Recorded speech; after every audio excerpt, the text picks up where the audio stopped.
আসসালামু আলাইকুম। এফএ টিউশনের পক্ষ থেকে সকলকে শুভেচ্ছা জানাচ্ছি। আজকে আমরা নবম শ্রেণীর নতুন কারিকুলামের সূচক ও লগারিদমের যে অধ্যায়টা আছে সেটার দ্বিতীয় পর্ব নিয়ে হাজির হয়েছি।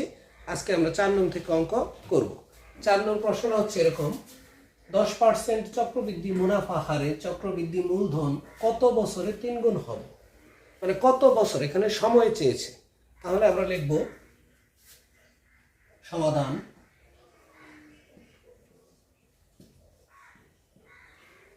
মনে করি প্রারম্ভিক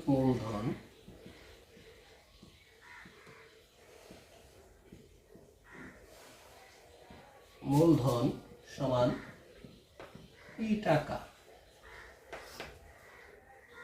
চক্রবৃদ্ধি মূলধন এর সমান 3P টাকা। 3 গুণ বলাতে এখানে P এর 3 গুণ হচ্ছে 3P। মুনাফার হার আর সমান 10%, অর্থাৎ এটা ডাকে দেওয়া আছে 10% হারে বলা হয়েছে। এখন 10 ভাগ পার্সেন্টের জন্য 100, তার মানে 0.1 টাকা। এখন আমরা পেয়েছি, সূত্রটা দেখি। আমরা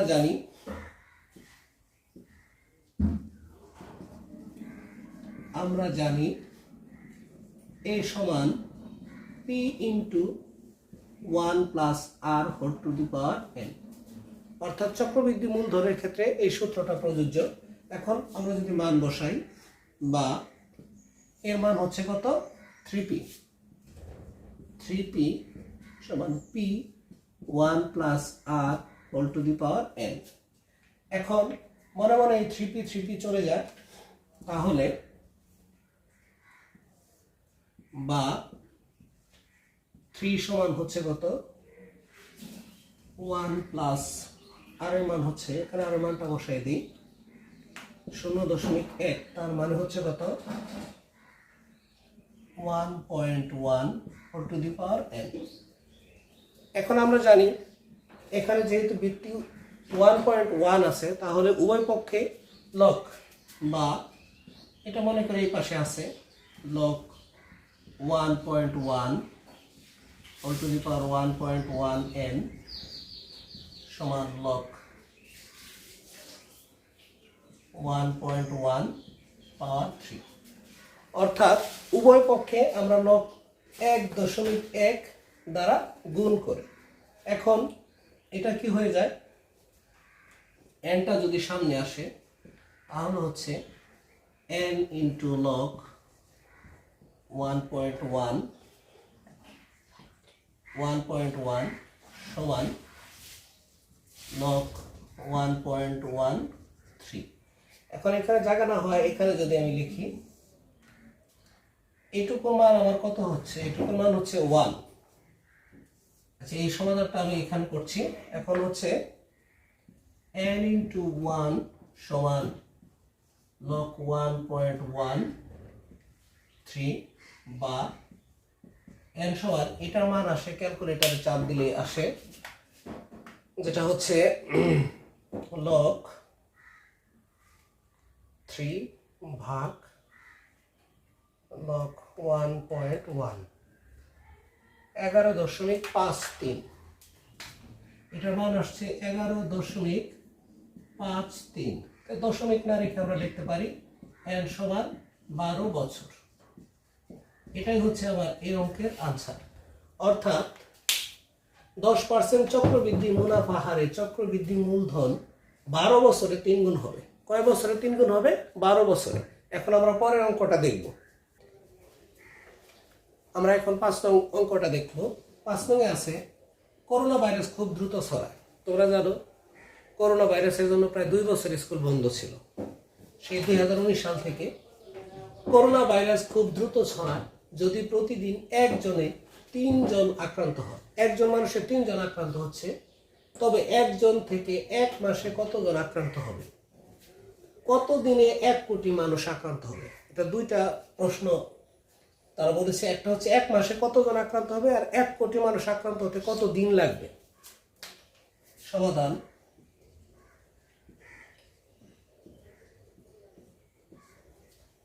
পার্টিশন করে নেই। মনে করি দেওয়া আছে একজনে আক্রান্ত হয় প্রতিদিন 3 জন। 3 জন 1 মাস সমান 30 দিন। 1 মাস সমান কত হচ্ছে? 30 দিন। তাহলে n দিনে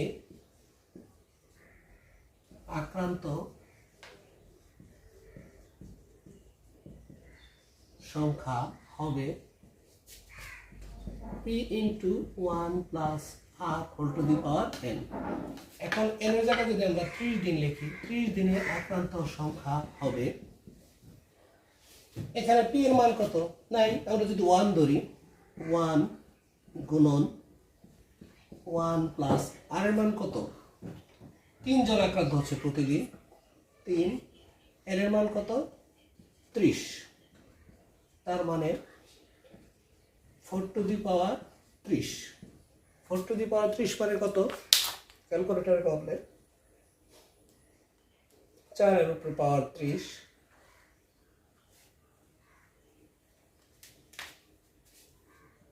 1.153 গুণন 10 to the power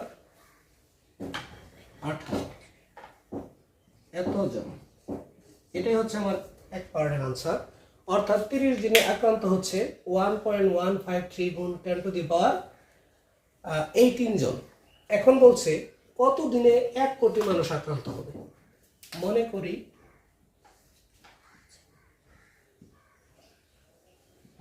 করি টি দিনে 1 কোটি মানুষ আক্রান্ত হবে। আমি সময়টা ধরে নিলাম টি, যে টি দিনে আবার 1 কোটি মানুষ আক্রান্ত হবে। তাহলে সুতরাং কত ছিল এখানে আবার? 1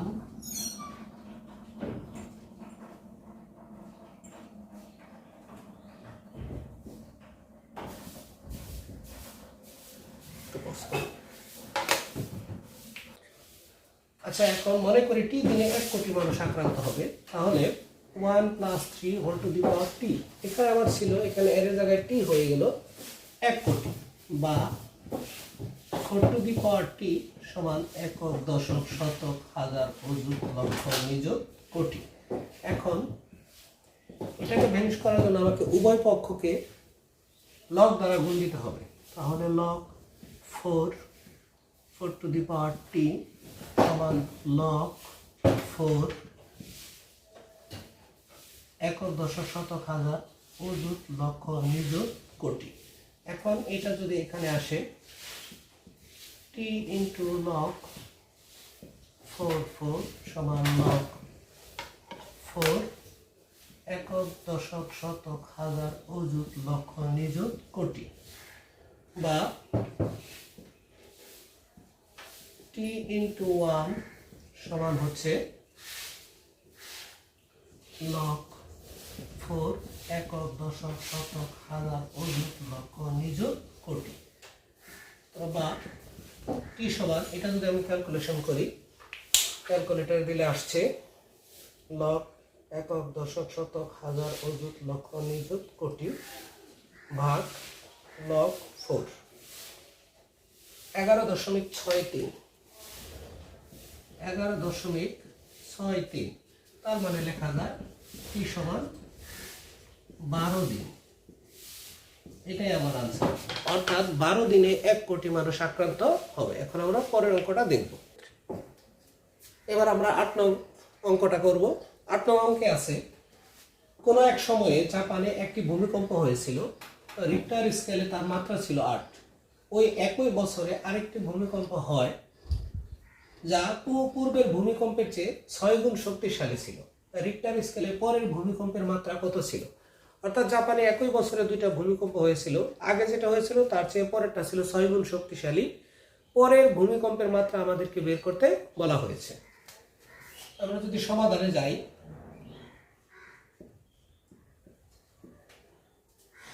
দেওয়া আছে প্রথম ভূমিকম্পের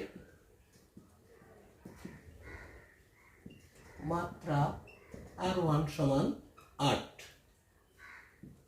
দ্বিতীয় ভূমিকম্পের মাত্রা R2 সমান হোয়াট? অর্থাৎ আমাদের দ্বিতীয় ভূমিকম্পের মাত্রা বের করতে হবে। মনে করি প্রথম ভূমিকম্পের তীব্রতা সমান P1। প্রথম ভূমিকম্পের তীব্রতা হচ্ছে P1, এটা আমি মনে করে নিলাম। দ্বিতীয় ভূমিকম্পের তীব্রতা P2, P2 সমান হচ্ছে 6P1, কারণ দ্বিতীয় ভূমিকম্পের তীব্রতাটা ছিল প্রথম ভূমিকম্পের চেয়ে 6 গুণ, যেন 6 গুণ হয়েছে।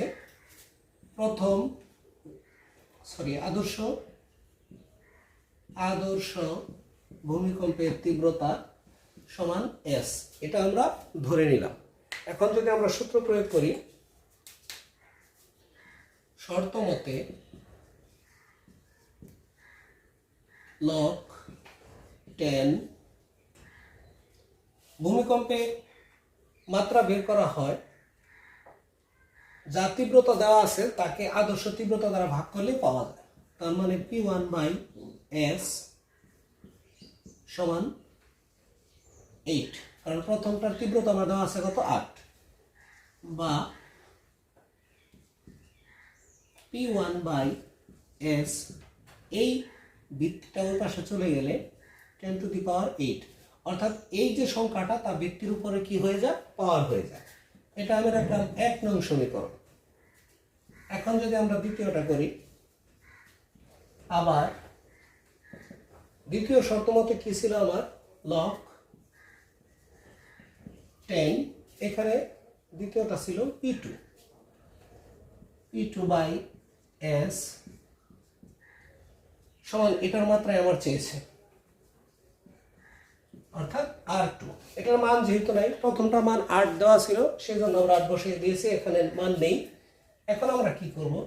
বা log 10, এটাকে P এর মান যদি বসাই, P2 এর মান হচ্ছে 6P1, 6P1/S